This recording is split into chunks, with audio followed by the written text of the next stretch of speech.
Honorable Speaker, my colleague, the Honorable Minister, has mentioned, of late the vice of corruption has continued to eat up our country, being perpetrated by leaders at different levels and civil servants.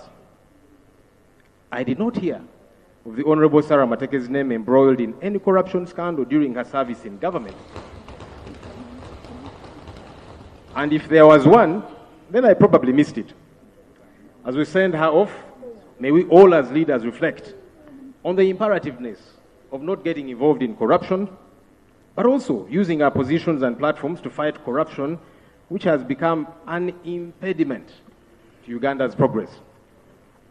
Honorable Speaker, when the Honorable Sarah was transferred to the Ministry of Defense and Veteran Affairs as Minister of State, I saw an interview of her on TV a couple of days into office, expressing her desire to serve the Ministry of Defense, the men and women in uniform, and the country at large with commitment in this new role that she was taking on.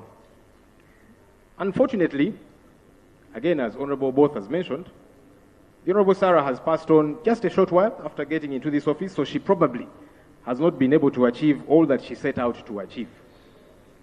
As we mourn the passing on of the Minister laying before us here, let us commit to improving the welfare of the men and women in uniform.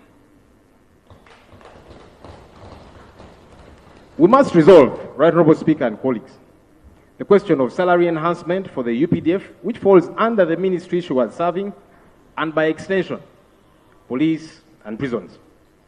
The living conditions of our men and women in uniform continue to be appalling. We must address this long overdue concern. Honorable Speaker, the commitment which Honorable Sarah exuded as she took over office would certainly involve ensuring discipline among our men and women in uniform, now that the Minister in charge told us about order therein.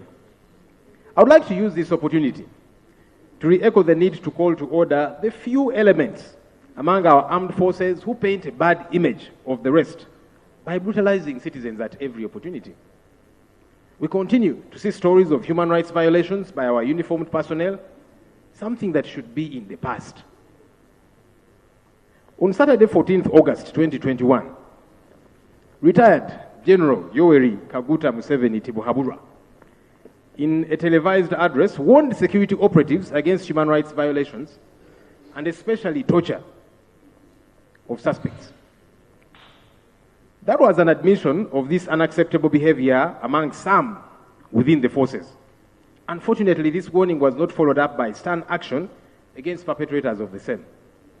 Right Honorable Speaker, this criminal behavior continues to happen to citizens and especially supporters of the opposition and leaders too. Last week, my party leader, the Honorable Robert Kyagulanyi Ssentamu, was hit with a projectile by police and the military, causing an injury to his leg, only for police to say that he slid and fell as he entered his car. Stories upon stories of brutality have been told by suspects who get abducted using drones by plainclothes operatives, only for them to be produced in court with torture marks. In fact, some have been freed by courts because of that torture that was occasioned on them.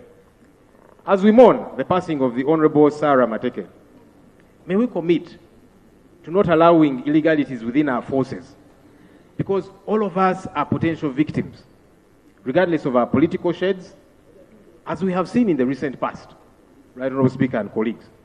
Finally, I would like to re-echo our call for military courts to stop being used to persecute citizens with different political beliefs, as we have seen for young people like Olivia Lutaya and others who have spent over 3 years in jail, with the court-martial denying them bail, and yet no evidence has been produced in court for their trials to progress, coming to 4 years for some of them.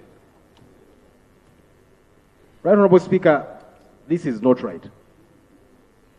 And it should be condemned by all right-thinking Ugandans, regardless of our political beliefs. In fact, some of these people are constantly being coerced to plead guilty with a promise to be freed since there is no evidence against them to date. And due to desperation and years of uncertainty behind bars. It is easy for someone in such a precarious situation to give in. Also, there are families which 4 years later are still looking for their loved ones who were abducted to no avail. I would like to remind the Right Honourable Prime Minister, who told the nation that John Bosco Chibalama was arrested and is in the hands of the state.